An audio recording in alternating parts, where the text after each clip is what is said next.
Vice president, ठीक। उपराष्ट्रपति ये राष्ट्रपति से दूसरे पद पे आएंगे, ठीक है।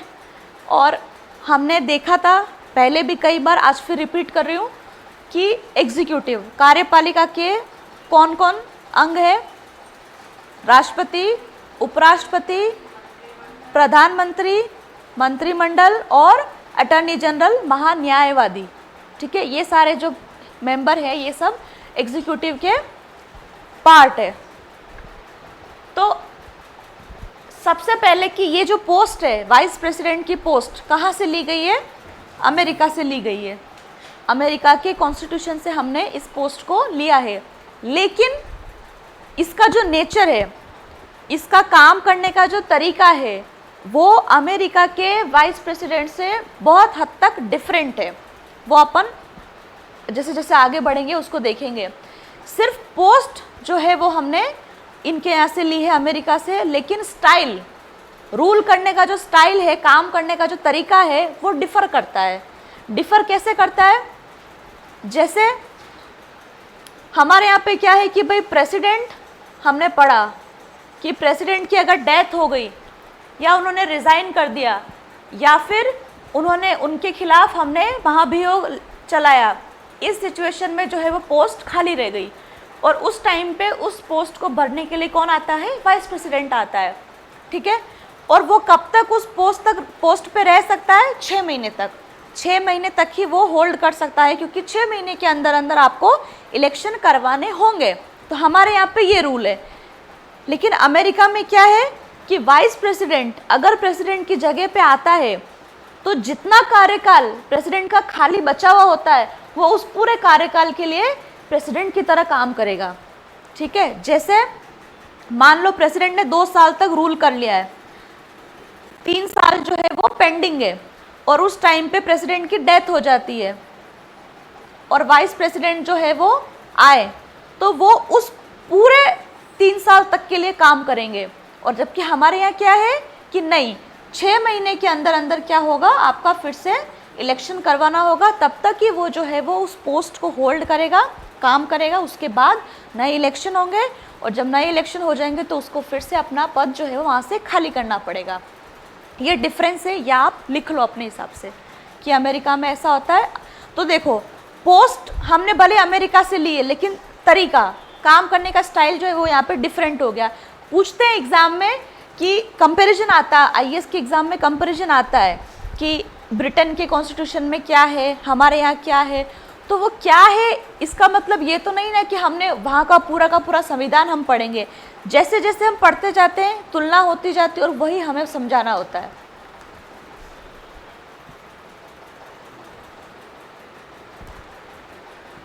तो ये कि ये पोस्ट जो है वो हमने कहाँ से ली है, ठीक है। अब ये कि जिस टाइम वाइस प्रेसिडेंट के पद पे काम करता है और उस टाइम उसका पद खाली रहता है, तो उस टाइम उसके पद पे कौन आएगा? राज्यसभा का डिप्टी चेयरमैन। राज्यसभा का डिप्टी चेयरमैन जो है वो उस टाइम के लिए वाइस प्रेसिडेंट की जगह पे काम करेगा। कब तक? 6 महीने तक। ये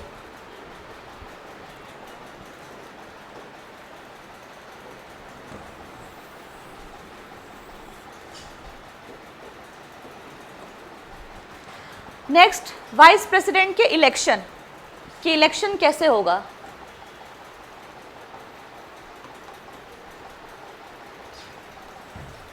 हमने पहले भी पढ़ा था कि प्रेसिडेंट का जो इलेक्शन है वो प्रोपोर्शनेट रिप्रेजेंटेटिव सिस्टम से होता है, ठीक है। एसटीवी सिस्टम, एकल संक्रमणीय मत प्रणाली से सिस्टम होता है, इलेक्शन होता है। सिमिलरली इनका इलेक्शन भी इस प्रणाली से ही इनका इलेक्शन होता है, सेम। प्रेसिडेंट, वाइस प्रेसिडेंट और राज्यसभा के मेंबर, इन तीनों का चुनाव जो है वो इनडायरेक्ट तरीके से होता है। इनडायरेक्ट तरीके यानी जिसमें जनता सीधे सीधे इन्वॉल्व नहीं है, हम सीधे सीधे वोट नहीं करते हैं। Indirect election.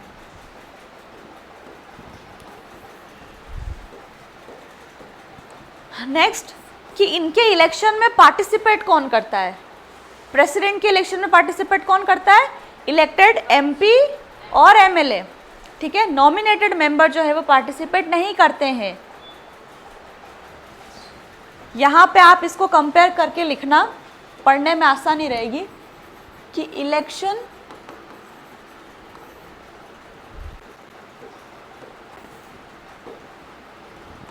प्रेसिडेंट और वाइस प्रेसिडेंट,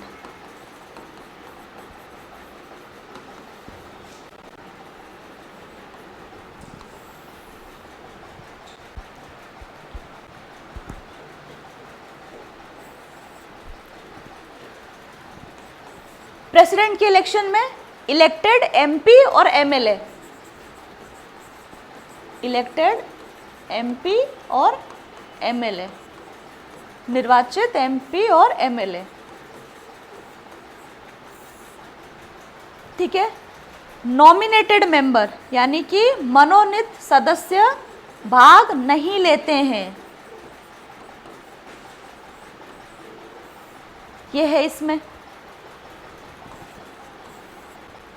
और वाइस प्रेसिडेंट के इलेक्शन में जो हाउस के मेंबर हैं वो सभी उसके इलेक्शन में पार्टिसिपेट करते हैं। स्टेट के जो एमएलए हैं, एमएलए इनके इलेक्शन में पार्ट नहीं करते हैं। इनके इलेक्शन में कौन पार्टिसिपेट करता है, हाउस के सभी सदस्य। सभी सदस्य से मेरा मतलब है इलेक्टेड प्लस नॉमिनेटेड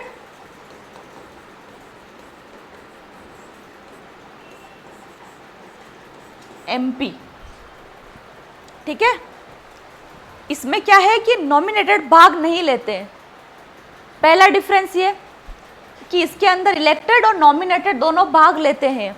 दूसरा डिफरेंस कि इसमें इलेक्टेड एमएलए होते हैं लेकिन इसके अंदर सिर्फ इलेक्टेड नॉमिनेटेड एमपी होते हैं। राज्य की विधानसभाओं के मेंबर जो है वो पार्टिसिपेट वाइस प्रेसिडेंट के इलेक्शन में नहीं करते हैं, ये है। अब इसका रीज़न अपन देखते हैं। ये आपको ध्यान रखना है कि हाउस के मेंबर इलेक्टेड और नॉमिनेटेड दोनों, हाउस यहाँ पे कौन हो गया, लोकसभा एंड राज्यसभा। तो हम सिंपल लैंग्वेज में क्या बोलेंगे कि इसमें इलेक्टेड और नॉमिनेटेड एमपी पार्टिसिपेट करते हैं, एमएलए पार्टिसिपेट नहीं करते हैं। क्यों, वो आप रीज़न बताती हूँ मैं। ये लिख लिया आपने?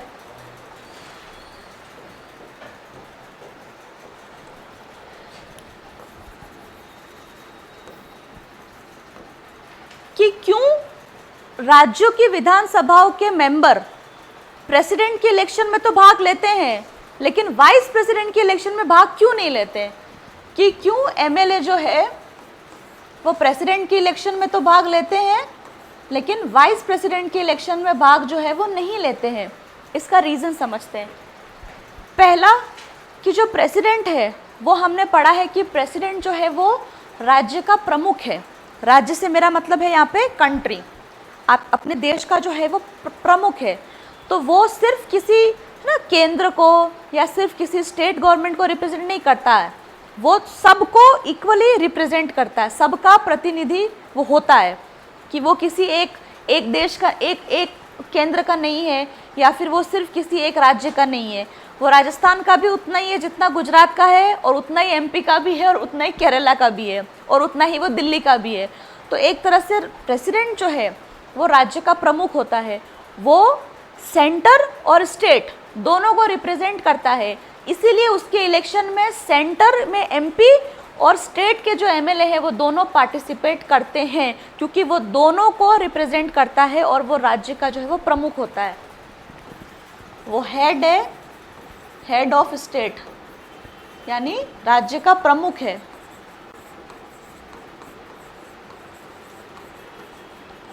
ठीक, ये अब कि वाइस प्रेसिडेंट के टाइम पे क्यों राज्य के विधानसभाओं के जो मेंबर है वो इलेक्शन क्यों नहीं, वो उनके इलेक्शन में पार्टिसिपेट क्यों नहीं करते हैं।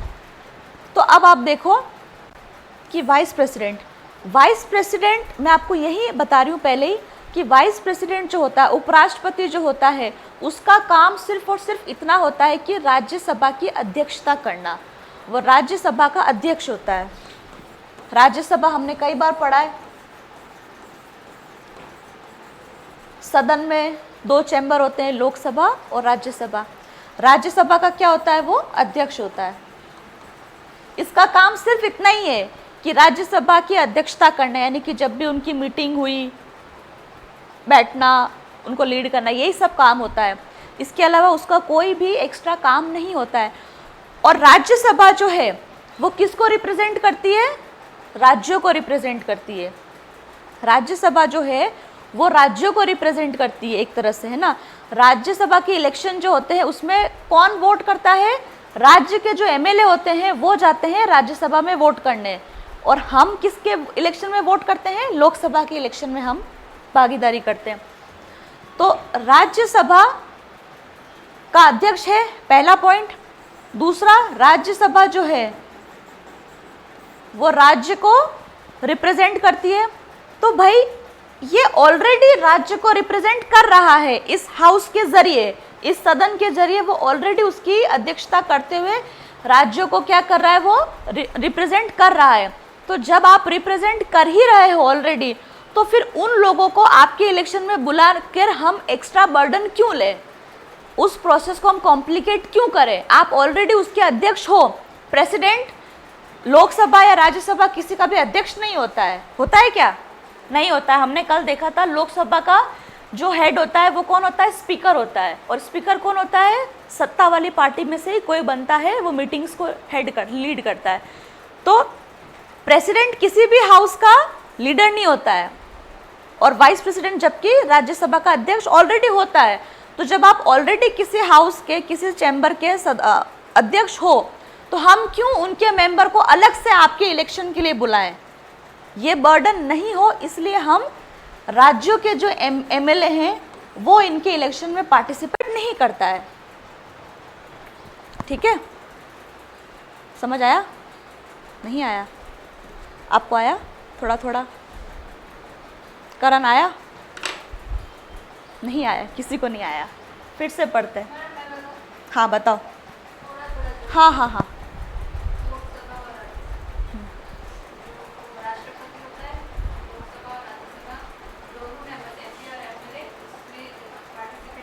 करते हैं, नहीं करता है, होता है।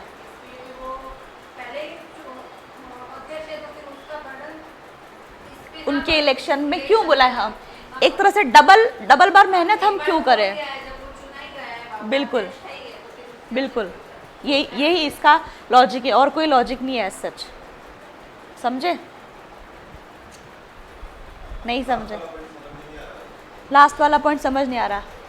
दो चैम्बर ये तो पता है, लोकसभा और राज्यसभा।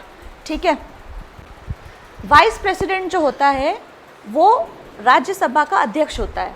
ठीक है, और लोकसभा के अंदर अध्यक्ष होता है, उसका नाम होता है स्पीकर, उसको स्पीकर बोलते हैं।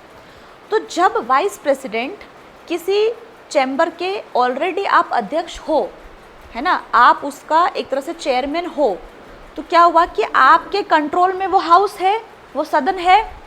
तो जब आपका इलेक्शन होता है, जब आप नए बनते हो फिर से, तो कोई भी बने उपराष्ट्रपति, उसका क्या काम है, सबसे पहला ही काम क्या है कि राज्यसभा की अध्यक्षता करना।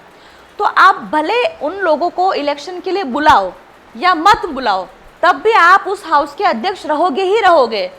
तो हम क्यों इलेक्शन प्रोसेस के अंदर भेजामारी करें उनको बुला के, ये सिर्फ और सिर्फ इलेक्शन प्रोसेस को स्मूथ करने के लिए, कि जब आप ऑलरेडी किसी चैम्बर के आप सदस्य अध्यक्ष हो, तो अगर हम नहीं भी बुलाएंगे तब भी आप तो उसके अध्यक्ष हो ही। वाइस प्रेसिडेंट जो है वो राज्यसभा का अध्यक्ष होता है, ये फैक्ट है। ये फैक्ट है जो अपन आगे पढ़ेंगे हाउस वाले चैप्टर में, कि भाई लोकसभा का अध्यक्ष कौन होता है और राज्यसभा का अध्यक्ष कौन होता है। तो राज्यसभा का अध्यक्ष किसको बनाया गया है, उपराष्ट्रपति को बनाया गया है ना। तो उसके एक तरह से देखा जाए तो 2 तरह के कर्तव्य होते हैं। पहला कि नॉर्मल दिनों में तो वो राज्यसभा की अध्यक्षता करता है, और दूसरा जब कभी भी प्रेसिडेंट डेथ हो गया, रिजाइन दे दिया, हटा दिया गया तो उस टाइम पे वो टेम्पररी राष्ट्रपति के तौर पे भी काम करता है। तो दो काम है उसके, पहला प्रायोरिटी उसकी क्या है कि भाई मैं राज्यसभा की अध्यक्षता करूंगा, लेकिन अगर मेरी ज़रूरत पड़ी, प्रेसिडेंट किसी रीजन से नहीं है वहाँ पर तो मुझे जाना पड़े तो वो वहाँ पे जाते हैं। और इसका रीज़न क्या है जाने का, क्योंकि प्रेसिडेंट का पोस्ट जो है वो कभी भी खाली नहीं रहना चाहिए। क्यों खाली नहीं रहना चाहिए और क्यों वाइस प्रेसिडेंट को बुलाते हैं, क्योंकि उस टाइम पे पॉलिटिकल कंटिन्यूएंस बना रहे, राजनीतिक निरंतरता बनी रहे, इसके लिए हम उस पोस्ट को खाली नहीं छोड़ते। तो वाइस प्रेसिडेंट का जो काम है वो ऐसा कोई खास काम नहीं है, वो एक तरह से टेम्पररी, कभी इधर तो कभी इधर। तो इसलिए हमने उसके इलेक्शन में राज्यसभा एमएलए को जो है वो हम नहीं बुलाते हैं। अब समझे, वाइस प्रेसिडेंट के दो काम है, अध्यक्षता करना और ज़रूरत पड़ने पे राष्ट्रपति की जगह जाके बैठना 6 महीने के लिए, तो बस, इसके अलावा उसका काम नहीं है। प्रेसिडेंट हर लिहाज से ऊपर है, वो सिर्फ किसी एक हाउस का अध्यक्ष मेंबर कुछ नहीं होता है, वो सबसे ऊपर है ना, वो सबसे ऊपर है, ये किसी से ऊपर नहीं है। इनका काम सिर्फ टेम्पररी वैक्यूम को भरना है कि भाई जगह खाली नहीं रहनी चाहिए, वहाँ पे काम चलता रहे, पर्सन भले चला जाए लेकिन काम नहीं रुकना चाहिए, तो बस वो काम है। तो इसीलिए राज्यसभा के एमएलए जो है वो इनके इलेक्शन में पार्टिसिपेट नहीं करते हैं। ठीक,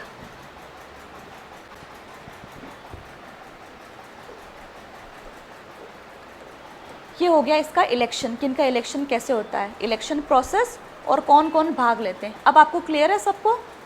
अब क्लियर है? नहीं होगा कल इसको वापस रिवाइज कर लेंगे इस इलेक्शन में कि कौन जो है वो भाग नहीं लेता और क्यों नहीं लेता है। अब अगला की ओथ।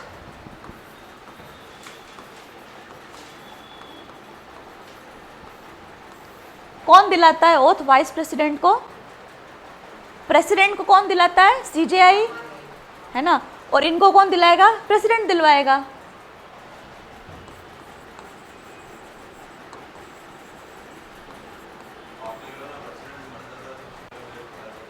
हाँ हाँ, ठीक है। उस टाइम पे ओथ नहीं दी जाती है, वो डबल बार ओथ नहीं दी जाती है। हाँ, सिर्फ वाइस प्रेसिडेंट की बात हो रही है अभी, वाइस प्रेसिडेंट चैप्टर पढ़ रहे हैं। जब वाइस प्रेसिडेंट जब चुनाव हुए तो क्या होगा, राष्ट्रपति बनेगा, उपराष्ट्रपति बनेंगे, तो जब वो एक बार बन जाते हैं ना उसी टाइम उनकी ओथ होती है। फिर जब वो इधर से उधर जाते हैं कि भाई उनकी जगह मैं काम कर रहा हूँ, तो फिर से ओथ नहीं दिलाई जाती है। क्वेश्चन आता है, पता है कि क्या जब वो टेम्पररी पीरियड के लिए प्रेसिडेंट की पोस्ट पे जाते हैं तो क्या उनको फिर से ओथ दिलाई जाती है? नहीं दिलाई जाती है। और जब ये प्रेसिडेंट की पोस्ट पे जाते हैं और इनकी जगह डिप्टी चेयरमैन आता है राज्यसभा का, तो क्या उनको भी दिलाई जाती है? नहीं, दोबारा से किसी को नहीं दिलाई जाती, बस एक ही बार ओथ दिलाई जाती है। एक तरह से क्या है कि भाई बाप चला गया तो बेटा उसकी जगह काम कर रहा है, ये समझो आप, और कुछ इसके अंदर खास ट्रिक नहीं है। तो इनको वाइस प्रेसिडेंट को ओथ बनने के बाद कि भाई जब आप बन गए, चुनाव हुए, अभी जैसे चुनाव हुए है ना, तो राष्ट्रपति उपराष्ट्रपति सब बनते हैं, तो उनको ओथ कौन दिलाता है? तो प्रेसिडेंट को ओथ कौन दिलाएगा? सीजेआई। और वाइस प्रेसिडेंट को कौन दिलाएगा? प्रेसिडेंट, राष्ट्रपति जो है वो शपथ दिलाएगा। उपराष्ट्रपति का कार्यकाल भी कितना होता है? 5 साल।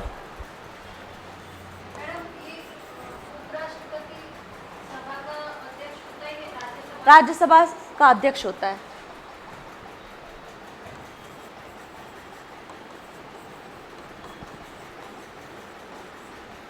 पाँच साल के लिए जो है वो ये काम करते हैं। अपने यहाँ सब कुछ 5 साल ही तो है, पंचायत में भी 5 साल ना, एमएलए में भी 5 साल, एमपी में भी 5 साल, हमारे यहाँ 5 साल का सिस्टम है। अब ये कि 5 साल तक ये काम करते हैं और 5 साल के बाद भाई इनका खाली रहता है, तो ये फिर से भी इलेक्ट हो सकते हैं। कितनी ही बार वाइस प्रेसिडेंट बन सकता है, प्रेसिडेंट भी प्रेसिडेंट बन सकता है, कि मतलब फिर से भी वो इलेक्शन के लिए खड़ा हो सकता है, ऐसा कोई लिमिट नहीं है।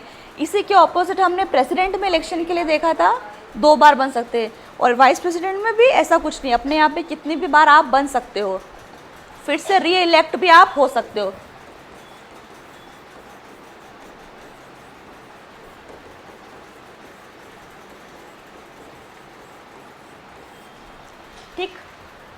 ये हो गया इनका ओथ और इनका टाइम पीरियड।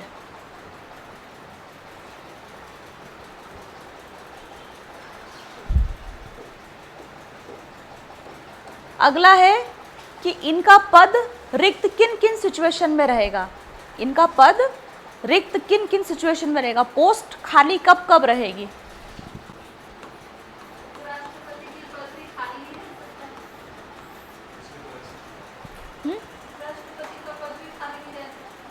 देखो उपराष्ट्रपति का पद खाली रह सकता है, हम पढ़ेंगे किन किन परिस्थितियों में। सेम कंडीशन जो प्रेसिडेंट की थी, या तो रिज़ाइन दे दिया, 5 साल पूरे हो गए, बीमार हो गए, या हटा दिया, ठीक है। तो लेकिन उस टाइम के लिए मैंने बताया ना, जब पद खाली है तो उस टाइम पे उनके लिए उनकी जगह कौन आएगा, राज्यसभा का डिप्टी चेयरमैन आएगा। लेकिन ये कोई ज़रूरी नहीं है, अगर नहीं भी आया तो उससे कोई लॉस नहीं होगा। यहाँ पे वाइस प्रेसिडेंट का अगर पोस्ट खाली भी रहता है तो कोई नुकसान नहीं होगा, क्योंकि इनका काम सिर्फ और सिर्फ बहुत सरल काम है कि भाई अध्यक्षता को लीड करना। हम इसके बाद एक और रीज़न पढ़ेंगे कि क्यों इनके पद को खाली रहता भी है तो कोई लॉस क्यों नहीं होता है, वो अपन पढ़ेंगे, इसके बाद देखेंगे। हाँ हाँ, ये अध्यक्षता छोड़ते नहीं है, ये अध्यक्ष तो तब, ये देखो मैंने क्या बोला कि नॉर्मल दिनों में ये राज्यसभा के अध्यक्ष रहते हैं, टेम्पररी रहते हैं, ठीक है। लेकिन क्या होता है कि जब प्रेसिडेंट की जगह पे ये काम करने गए, ठीक है, तो उस समय वो राज्यसभा का अध्यक्ष के तौर पे काम नहीं कर सकते। हाँ, उस समय वो राज्यसभा की अध्यक्षता नहीं कर सकते, क्योंकि एक साथ आप दो चीज़ नहीं कर सकते। और उस टाइम पे कौन आएगा, राज्यसभा का डिप्टी चेयरमैन काम करेगा। फिर जैसे ही 6 महीने पूरे हो गए, इलेक्शन हो गया, फिर वो अपनी पोस्ट पे आके बैठ जाएंगे, फिर वो अपना काम करेगा। लेकिन उस टाइम पे वो राज्यसभा की अध्यक्षता नहीं करते हैं। वो उस समय कौन करेगा, डिप्टी चेयरमैन, किसका, राज्यसभा का।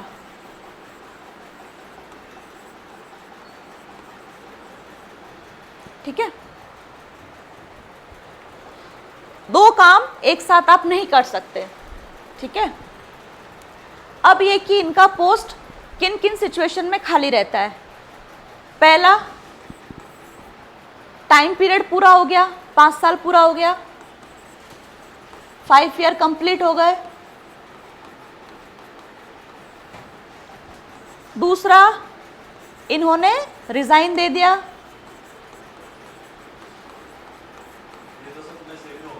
हाँ, ये सेम है। और ये रिजाइन किसको देते हैं, प्रेसिडेंट को, ठीक है। तीसरा, इनकी डेथ हो गई, मृत्यु, या फिर ये किसी भी रीज़न से बीमार है और नहीं उपस्थित रह पा रहे और इनको हटा दिया गया, हाउस के द्वारा इनको हटा दिया गया। राष्ट्रपति को जब हटाते हैं, है ना, तो उसको क्या बोलते हैं, इम्पीचमेंट, महाभियोग बोलते हैं। वाइस प्रेसिडेंट के खिलाफ इम्पीचमेंट नहीं लाया जाता है। जिस तरीके से प्रेसिडेंट के खिलाफ इम्पीचमेंट लाया जाता है कि भाई 1/4 लोग साइन करेंगे, फिर दोनों हाउस में 2/3 मेजोरिटी से पास होगा, ऐसा इसमें कुछ नहीं होता है। इसको बहुत ही सरल प्रोसेस से निपटाया जाता है ना। वो क्या है अपन देखते हैं।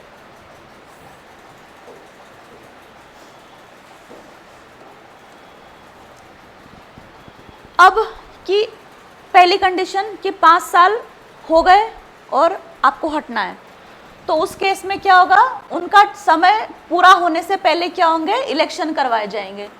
पूर्ण होने से पहले इलेक्शन करवाए जाएंगे। सेम जैसे प्रेसिडेंट में हमने पढ़ा, पहले क्या होंगे, इलेक्शन होंगे, नए इलेक्शन, ठीक है।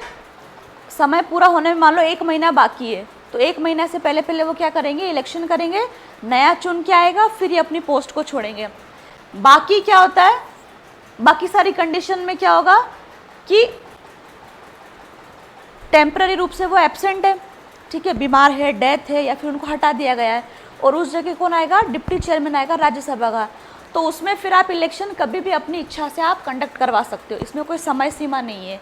राष्ट्रपति में समय सीमा थी 6 महीने के अंदर अंदर, इसमें ऐसा कोई नहीं।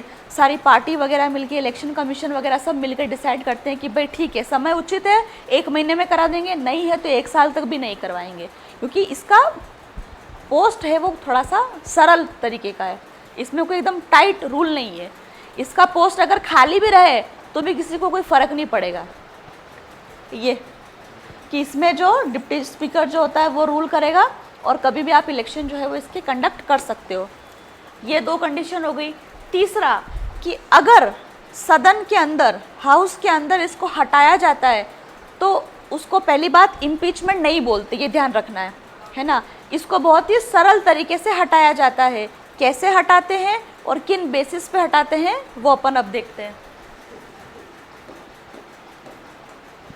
सबसे पहली बात,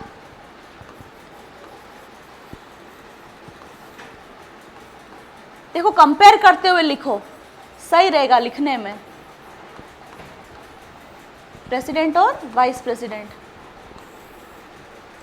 प्रेसिडेंट में क्या होता है, किन आधार पे हटाएंगे, संविधान का उल्लंघन होने पे प्रेसिडेंट के खिलाफ महाभियोग लाया जाता है, वायलेशन ऑफ कॉन्स्टिट्यूशन।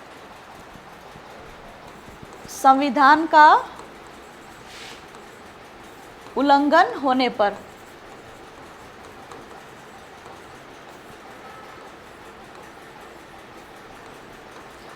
हटाया जाता है। अब ये हमारे जो आर्टिकल है, आर्टिकल 61, उसके अंदर सिर्फ यही लिखा है कि संविधान का उल्लंघन होने पर आप राष्ट्रपति को हटा सकते हो, लेकिन संविधान का उल्लंघन क्या होता है, कैसे होता है, इस शब्द को परिभाषित नहीं किया है। पूरा चीर फाड़ के नहीं बताया कि भाई संविधान का उल्लंघन क्या, ये भी हो सकता है, ये भी हो सकता है, ये भी हो सकता है, वो नहीं बताया गया है। शब्द मेंशन है, ये भी आप साथ में लिख दो कि संविधान का उल्लंघन होने पर हटाया जाता है, लेकिन संविधान के अंदर इस शब्द को जो क्या है डिफाइन नहीं किया गया है, परिभाषित नहीं किया गया है, सिर्फ डाल दिया है कि संविधान का उल्लंघन होने पर। उसको समझा नहीं रखा है कि संविधान का उल्लंघन कैसे, किन परिस्थितियों में, वो नहीं बता रखा है। पहला ये। दूसरा, वाइस प्रेसिडेंट के अंदर कुछ भी मेंशन नहीं है। यहाँ पर एटलीस्ट इतना तो मेंशन कर रखा है कि भाई संविधान का उल्लंघन होने पर हटाएंगे, वहाँ तो ये भी मेंशन नहीं है। यानी कि संविधान के अंदर, ऐसे ही लिखो, संविधान के अंदर वाइस प्रेसिडेंट को हटाने के लिए कोई भी प्रावधान, आधार नहीं बताया गया है, कोई आधार नहीं दिया गया है।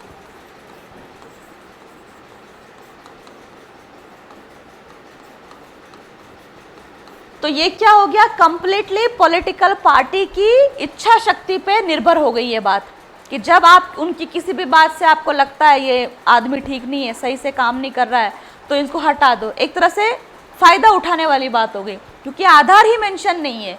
ये पूछते हैं प्रेसिडेंट के लिए तो क्या है कि एटलीस्ट चलो शब्द तो लिखा हुआ है, परिभाषित नहीं किया है। इनके लिए तो शब्द भी नहीं लिखा है कि इनको हटाएंगे कैसे।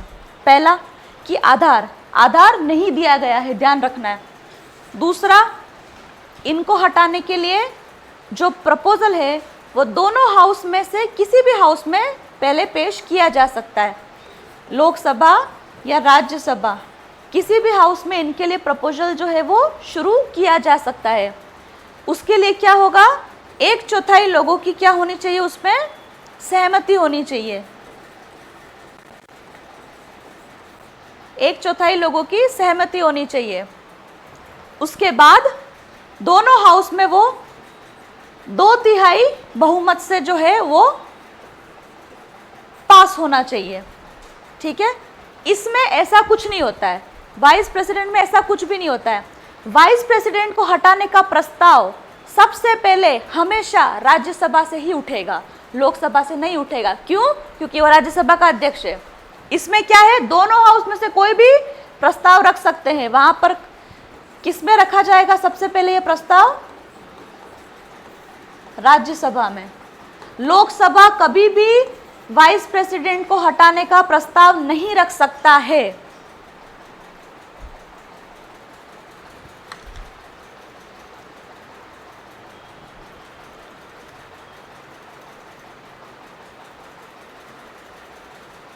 ठीक है, ये हुआ कि प्रस्ताव कहाँ रखा जा सकता है।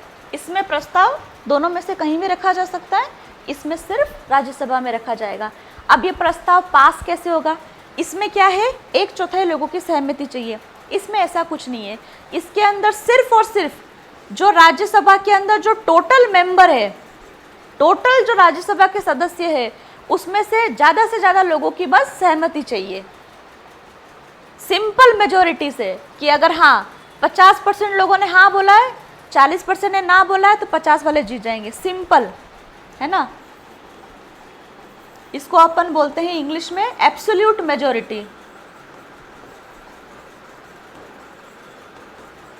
एब्सोल्यूट मेजोरिटी का मतलब होता है कि हाउस के अंदर मौजूद सदस्यों में से अधिकतम सदस्य जिन्होंने इसके लिए हाँ किया है, इसको राज्यसभा के ही सदस्य।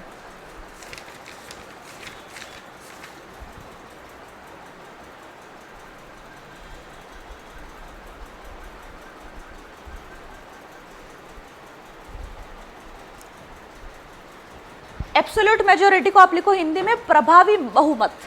प्रभावी बहुमत यानी कि सब जने बैठे हैं, उसमें से ज़्यादा लोगों ने क्या कर दिया, हाँ कर दिया है। ये 1/4 2/3 का कोई कंसेप्ट नहीं है इसके अंदर। सिंपल 5 जने हैं, 5 में से अगर 3 हाँ कर रहे हैं, 2 मना कर रहे हैं, तो प्रभावी मेजोरिटी है ना। ज़्यादा जितने लोगों ने हाँ कर दिया तो उस हिसाब से वो क्या हो जाएगा, प्रस्ताव पारित हो जाएगा। उसके बाद क्या होता है कि भाई राज्यसभा के लोगों ने सहमति जता दी कि भाई हम हटाएंगे। उसके बाद ये प्रस्ताव लोकसभा वाले सदस्यों को सिर्फ और सिर्फ उनके ऊपर बस हामी भरनी होती है। लोकसभा वाले सिर्फ इसके ऊपर क्या करते हैं, इन पे टिक लगाते हैं। उसके अंदर कोई प्रभावी बहुमत से पास नहीं होता है, कोई 2/3 से पास नहीं होता है। सिर्फ लोकसभा वाले, राज्यसभा के अंदर एब्सोल्यूट मेजोरिटी से वो प्रस्ताव पास होता है और लोकसभा वाले उस पर फाइनल क्या करते हैं, अप्रूवल करते हैं। इसमें आप देखो, उसे हटाने के लिए औपचारिक महाभियोग की आवश्यकता नहीं है।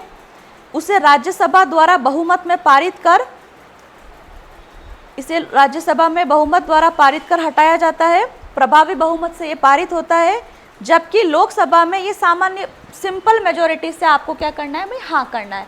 आप एक तरह से अलाउ कर दो, इसमें 2/3 1/3 का कोई कॉन्सेप्ट इसके अंदर नहीं है। ठीक, तो इस तरह से ये वाला क्या होता है, इनको हटाया जाता है। वाइस प्रेसिडेंट को इस तरीके से हटाया जाएगा। जल्दी से एक बार रिवाइज करते हैं। प्रेसिडेंट को हटाने का आधार संविधान में दिया हुआ है। आधार क्या दिया हुआ है, संविधान का उल्लंघन। हालांकि इसको परिभाषित नहीं किया है, लेकिन आधार दिया हुआ है। वाइस प्रेसिडेंट में कोई ऐसा आधार नहीं दिया हुआ है। ये कम्प्लीटली पॉलिटिकल पार्टी के विल पे डिपेंड करता है। दूसरा, प्रेसिडेंट को हटाने का जो प्रस्ताव है वो दोनों हाउस में से किसी भी हाउस में शुरू किया जा सकता है, जबकि वाइस प्रेसिडेंट में सिर्फ और सिर्फ राज्यसभा से ही शुरू होगा। लोकसभा प्रेसिडेंट के अंदर 1/4 लोगों की क्या होनी चाहिए, सहमति होनी चाहिए। उसके बाद वो दोनों हाउस में 2/3 बहुमत से वो पारित होना चाहिए, जबकि वाइस प्रेसिडेंट में ऐसा कुछ नहीं होता है।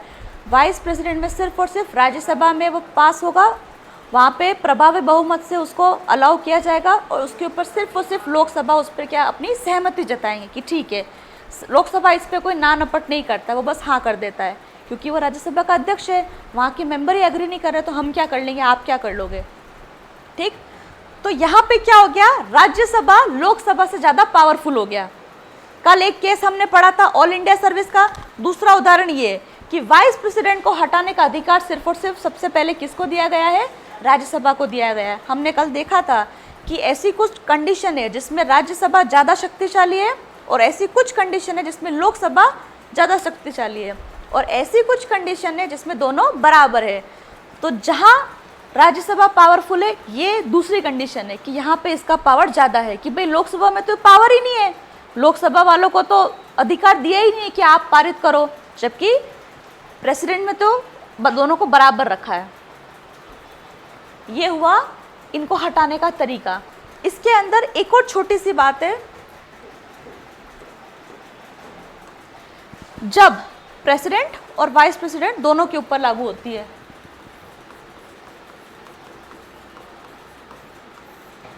बिल्कुल ऐसे ऐसे कॉलम करके लिखोगे आप।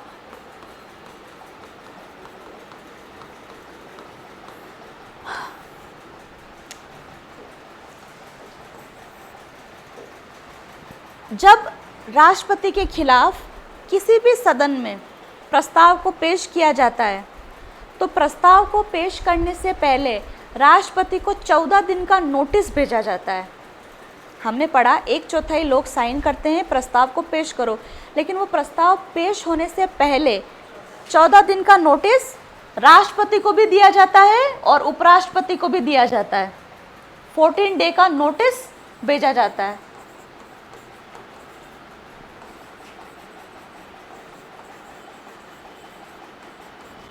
नोटिस क्यों भेजा जाता है और नोटिस भेजने का पर्पस क्या है और उससे होता क्या है वो देखते हैं। दूसरा कि भाई प्रस्ताव पेश होने से पहले आपको हम एक तरह से सूचित कर रहे हैं कि हम आपके खिलाफ जो है वो आपको हटाने के लिए हाउस के अंदर हम प्रस्ताव लाने जा रहे हैं और हम आपको 14 दिन का समय देते हैं अपनी सफाई पेश करने का। ये नोटिस सफाई पेश करने के लिए दिया जाता है। क्यों दिया जाता है? कि सफाई पेश करने के लिए।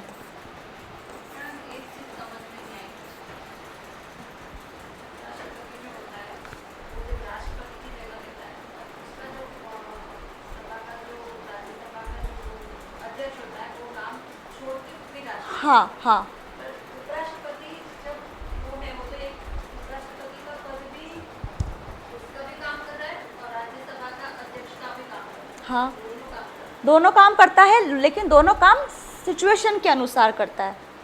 जैसे अभी राष्ट्रपति अपने पद पे बैठा हुआ है, राष्ट्रपति जिंदा है, काम ठीक ठाक चल रहा है, तो वो बिल्कुल भी राष्ट्रपति की पद को छुएगा भी नहीं। उस टाइम पे उसका क्या काम है? अध्यक्षता करना राज्यसभा की। अगर किसी रीजन से राष्ट्रपति हटता है, डेथ हो गया, हटा दिया, तो उस टाइम के लिए, सिर्फ उस पर्टिकुलर पीरियड के लिए वो राज्यसभा के अध्यक्ष नहीं रहता है। उस टाइम पे वो एज अ राष्ट्रपति उसको बोला जाता है और राष्ट्रपति वो काम करता है। और उस टाइम के लिए वो राष्ट्रपति जितनी सैलरी भी उठाता है, राष्ट्रपति को जितना लाभ दिया जाता है, फैसिलिटी, वो भी वो उठाता है। तब वो उपराष्ट्रपति नहीं होता है, तब वो टेम्पररी पीरियड के लिए उसको हम प्रेसिडेंट बोलते हैं। उपराष्ट्रपति प्रेसिडेंट की जगह काम कर रहा है, तो उपराष्ट्रपति जब बना हुआ है, हाँ बना हुआ है, उपराष्ट्रपति राज्यसभा की, राज्यसभा का अध्यक्ष का पद, ये दोनों पद का काम करता है। हाँ उपराष्ट्रपति कोई अलग काम, अलग पद नहीं है, उसको एक नाम दिया गया, एक पर्सन है, उसको हमने उपराष्ट्रपति बोला है। ठीक है, अध्यक्ष होता है। और हम उसको उपराष्ट्रपति क्यों बोल रहे हैं? क्योंकि समय पड़ने पर उसको हम बुलाते हैं एक तरह से, हाँ इसलिए। ठीक है, और बाकी उसका काम क्या है? राज्यसभा का अध्यक्ष हूँ मैं, है ना। अगर वो राष्ट्रपति की जगह काम नहीं करता समय पड़ने पर, तो हो सकता उसको कुछ अलग नाम देते। जैसे लोकसभा के अध्यक्ष को हम बोलते हैं स्पीकर, उनको तो हमने कुछ नहीं बोला, स्पीकर बोल दिया, क्योंकि वो किसी की जगह काम नहीं करते हैं। और ये उनकी जगह पे काम करता है ज़रूरत पड़ने पर, डेथ हो गया, हटा दिया तब। बाकी उसका अपना काम क्या है? राज्यसभा की अध्यक्षता को संभालना। ठीक है, तो ये कि इनको हटाने से पहले, प्रस्ताव पेश करने से पहले 14 दिन का जो क्या है वो नोटिस दिया जाता है सफाई पेश करने के लिए, कि भाई हम आपको हटा रहे हैं, आपको अपनी सफाई में अगर कुछ कहना है तो आप बोलो।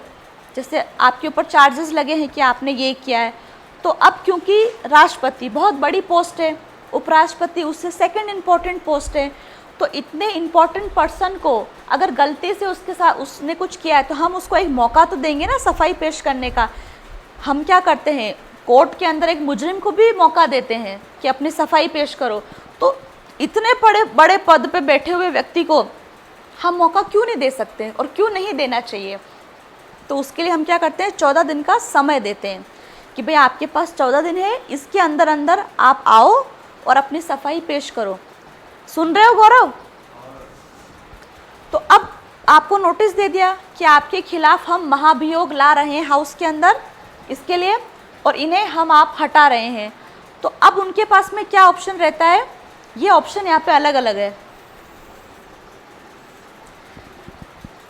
नोटिस दे दिया, ठीक है, और अब हाउस के अंदर क्या हो रहा है? प्रस्ताव को लाया जा रहा है। तो जब हाउस के अंदर प्रस्ताव को लाया जा रहा है, प्रस्ताव को रखा जा रहा है, उस टाइम पे प्रेसिडेंट के पास में दो ऑप्शन रहते हैं कि या तो वो खुद मौजूद रहे हाउस के अंदर और अपनी सफाई में कुछ कहे, या फिर वो खुद मौजूद नहीं रह सकता तो अपना किसी प्रतिनिधि को अपनी जगह पर वो भेज सकता है अपनी सफाई को पेश करने के लिए, कि वो सदन में मौजूद रहेगा, प्रस्ताव पास हो रहा है, प्रस्ताव को रख रहे हैं, वो एक साइड बैठा होगा, उसको मौका दे कि आप बोलो कि आपने ऐसा क्यों किया, नहीं किया तो क्यों नहीं किया, या आपने किया भी नहीं किया। आप अपने आप को एक मौका दो, है ना, आप मौका दो। इसी तरह का मौका आईएएस, आईपीएस, आईएफएस ऑफिसर को भी हटाने से पहले दिया जाता है।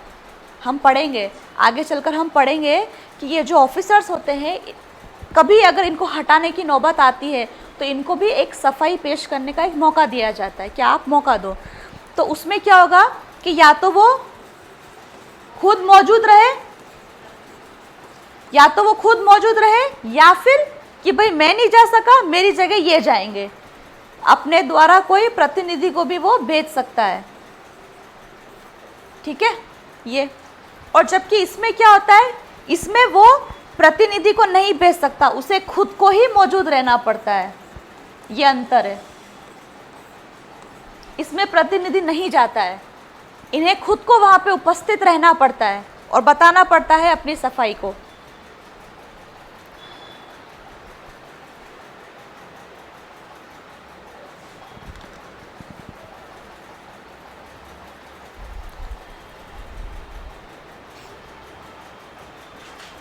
क्लियर? सफाई पेश करने का मौका दिया, या तो खुद आओ या आपकी जगह कोई और आओ, इधर खुद को ही आना पड़ता है, कोई दूसरा नहीं आ सकता। तो ये एक तरह से देख रहे हो ना कौन कितना पावरफुल है, ये ज़्यादा पावरफुल है ना। इनको हटाने का प्रोसेस भी जटिल है, 1/4 लोगों का साइन चाहिए, 2/3 हटाओ, इनमें प्रोसेस आसान है नॉर्मल मेजोरिटी से। और सफाई के लिए भी खुद आ जाओ, दूसरे को नहीं भेज सकते आप। तो ये हो गया कि इनको हटाने का स्टाइल। अगला कि उपराष्ट्रपति बनने के लिए कौन कौन योग्य है। सबसे पहला, वो इंडिया का सिटीज़न होना चाहिए, भारत का नागरिक होना चाहिए। दूसरा, उसकी आयु 35 वर्ष होनी चाहिए। और तीसरा, वह ठीक है, और एक और, वह राज्यसभा का अध्यक्ष नहीं, राज्यसभा का सदस्य बनने योग्य होना चाहिए। ठीक, ये तीनों पॉइंट लिख लो। पहला, इंडिया का सिटीज़न होना चाहिए। दूसरा, 35 ईयर एज होनी चाहिए। तीसरा, वो किसी भी ऑफिस ऑफ प्रॉफिट के पद पर होल्ड नहीं करेगा। कल हमने डिस्कस किया था ऑफिस ऑफ प्रॉफिट क्या है डिटेल में, कि एक से ज़्यादा अगर पद आप होल्ड करते हो और वहाँ से पैसा या उसके अलावा कोई भी आपको फ़ायदा मिल रहा है तो उसे हम लाभ के पद में काउंट करेंगे। ठीक। और चौथा, वह राज्यसभा का सदस्य बनने योग्य होना चाहिए। ये उसके लिए क्या हो गई, एलिजिबिलिटी हो गई। ठीक। उपराष्ट्रपति के कार्य हमने पढ़े, उसके 2 ही काम होते हैं। पहला, राज्यसभा की अध्यक्षता करना, और दूसरा, राष्ट्रपति का काम करना उनके पद रिक्त होने पर। अब यहाँ पे एक और छोटा सा कॉन्सेप्ट है कि हम बार बार बोल रहे हैं कि उपराष्ट्रपति जो है वो राज्यसभा का अध्यक्ष होता है, अध्यक्ष होता है, अध्यक्ष होता है, लेकिन ये अध्यक्ष बोलना अधूरा है। वह राज्यसभा का पदेन अध्यक्ष होता है, एक्स ऑफिशियो चेयरमैन। क्या होता है देखते हैं, लिखोगे आप, पदेन अध्यक्ष होता है, एक्स ऑफिशियो चेयरमैन किसका, राज्यसभा का, ऑफ राज्यसभा।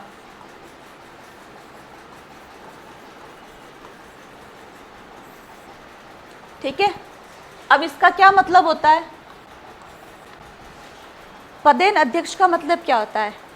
इसका मतलब यह है कि वह राज्यसभा का सदस्य नहीं है, राज्यसभा का सदस्य वह नहीं है, लेकिन फिर भी वो राज्यसभा की सारी एक्टिविटी को क्या कर रहा है, उसमें वो भाग लेता है।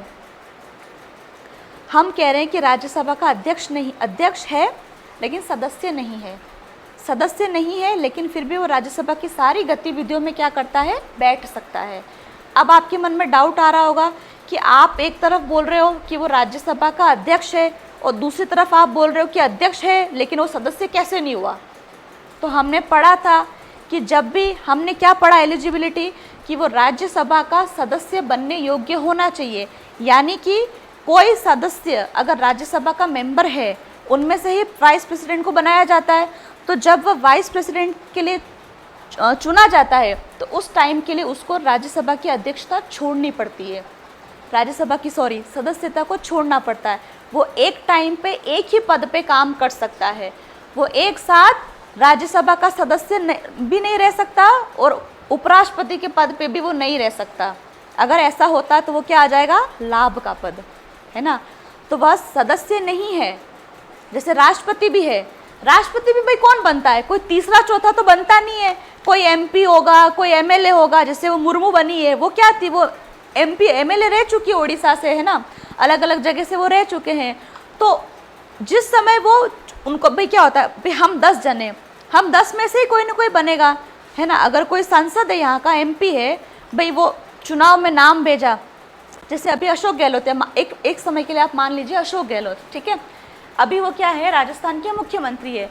मान लो 6 महीने बाद में मान लो इलेक्शन होते हैं प्रेसिडेंट के पद के लिए, है ना, और उनका नाम भरा जाता है, नामांकन दिया है कि भाई मैं भी इस पद के लिए खड़ा होना चाहता हूँ, राष्ट्रपति पद के लिए। तो उस टाइम पे क्या होगा, इलेक्शन हो गए, मान लो वो जीत जाते हैं, तो वो एक साथ मुख्यमंत्री और राष्ट्रपति दोनों नहीं रह सकते। आपको मुख्यमंत्री का पद छोड़ना होगा, आपको मुख्यमंत्री का पद छोड़ना होगा। तो सेम ऐसे ही है कि अगर आप वाइस प्रेसिडेंट बन गए तो आप राज्यसभा के सदस्य नहीं रह सकते, है ना, आपको वो छोड़ना पड़ेगा। तो इसका पदेन का मतलब क्या हो गया कि आप राज्यसभा के सदस्य नहीं हैं, फिर भी आप उनकी सारी गतिविधियों में आप बैठ रहे हो, हिस्सा ले रहे हो। इसी को हम बोलते हैं एक्स ऑफिशियो चेयरमैन, पदेन अध्यक्ष, ठीक है। आप जब हिस्ट्री पढ़ोगे, सर आपको बताएंगे जब कॉन्स्टिट्यूशन बना था, ठीक है, तो उसमें ऐसे बहुत सारे मेंबर थे जो मेंबर तो नहीं थे लेकिन वो उन सभी तरह की मीटिंग्स में क्या थे, बैठते थे। तो जब आप मेंबर नहीं हो लेकिन फिर भी आप बैठ रहे हो किसी रीज़न से, तो उस वर्ड को बोलते हैं पदेन, एक्स ऑफिशियो, ठीक है। तो ये जो है वो पदेन अध्यक्ष है, पदेन, वो मेंबर नहीं है उनके राज्यसभा के। तो उपराष्ट्रपति का पहला काम क्या है, राज्यसभा की अध्यक्षता करना, पहला काम, सबसे पहला काम उनका यही है। और दूसरा इम्पोर्टेंट काम क्या है, राष्ट्रपति की मृत्यु, बीमार या हटाने के दौरान उनके पद पर टेम्पररी रूप से वहाँ पे काम करना। और इसका पर्पस क्या है कि एक राजनीतिक निरंतरता बनी रहे, राष्ट्रपति का पद जो है वो खाली किसी भी तरीके से नहीं रहना चाहिए, ठीक। और अमेरिका के उपराष्ट्रपति के बीच डिफरेंस हमने देख लिया कि उनका उपराष्ट्रपति जो बचे हुए पूरे समय के लिए काम करता है, 3 साल अगर पेंडिंग है तो वो 3 साल के लिए काम करेगा एज राष्ट्रपति, जबकि हमारे यहाँ वो सिर्फ और सिर्फ कितना, 6 महीने तक काम कर सकता है। ये हो गया आपका आज वाइस प्रेसिडेंट कंप्लीट। कल अपन देख लेंगे प्राइम मिनिस्टर और मंत्रिमंडल, काउंसिल ऑफ मिनिस्टर, कि इन दोनों का क्या काम होता है। हाँ क्या, यही तो है इनका, यही 2 ही काम है इनके, बस इनका यही काम है कि राज्यसभा की अध्यक्षता करना और दूसरा राष्ट्रपति की जगह काम करना जब जब भी वो खाली है, दैट्स इट, और कोई काम नहीं है।